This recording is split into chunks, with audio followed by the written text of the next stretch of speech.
What's up, y'all? My name is Chris Porto. I'm a barista at A Second Cup, and today we're answering some coffee questions.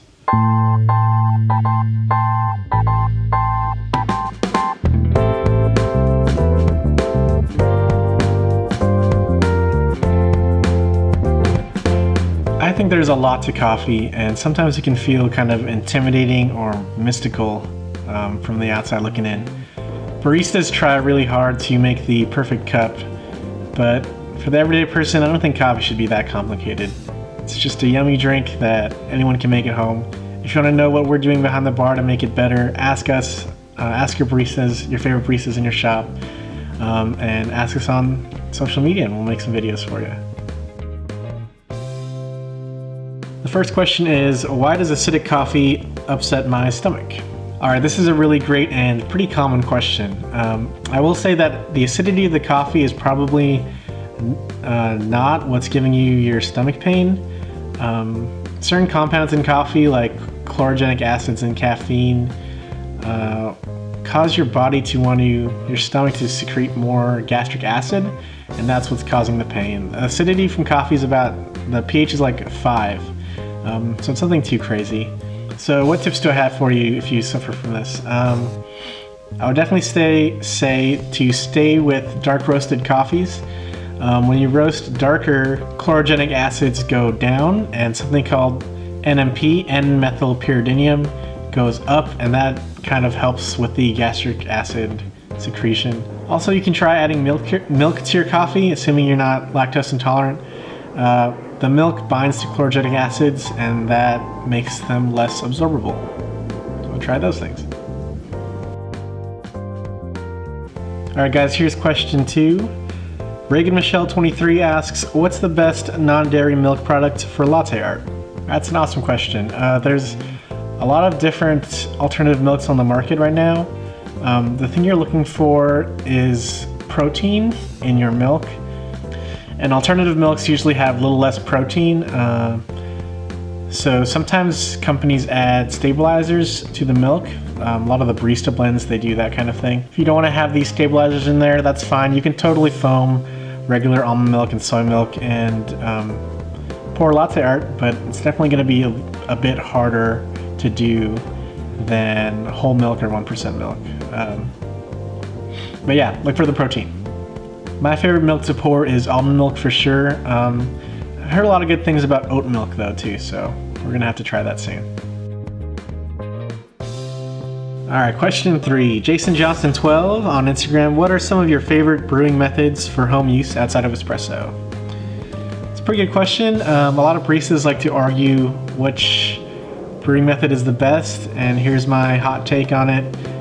They're all pretty good. As long as you learn how to use your brewer correctly, you can probably make a pretty good cup with all the popular ones. Make sure you have good temperature water. Hot water, 205, and make sure your grinder is pretty good. You want a burr grinder at home, not a blade grinder. If you're gonna ask me personally, my favorite brewer to use is a Clever. They're just super easy to use, and I think the best cup comes out of a Kalita. We're on to question number 4. Elise Bordelon on Facebook. Shout out to Elise, she's one of our awesome volunteers.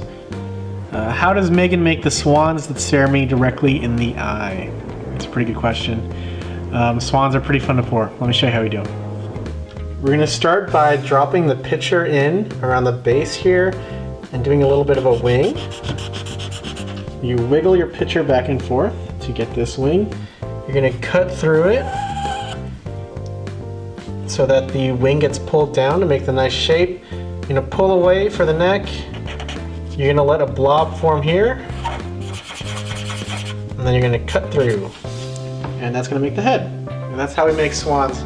This looks pretty bad, but let me show you how it looks from Megan's point of view.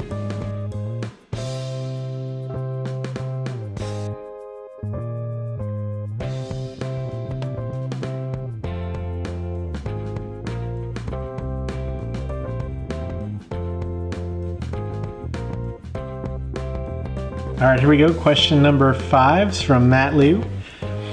In your professional opinion, which Spotify playlist pairs best with your espresso?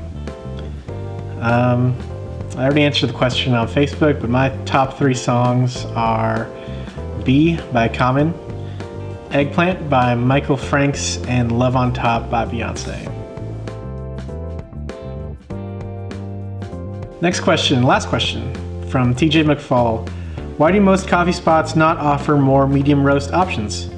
I'm always drawn to medium roasted Colombian/Guatemalan, but it's like trying to find a unicorn when I'm out buying a cup. Good question, TJ. Quick plug, our drip coffee right now is a medium roast Costa Rican from Boomtown. That's going to be pretty similar to what you're asking for here. But I guess the question can be extrapolated further as to why do coffee shops choose the coffees they want and why do they roast them the ways they want? It's a pretty complicated question, but a lot of the time it's up to the roaster to decide what they want. If the roaster really likes medium roast Latin Americans, they're going to use a lot of those. And if the roaster likes really lightly roasted, tea-like Ethiopian coffees, they're going to do that. So don't worry, Houston has a lot of options as far as different coffees.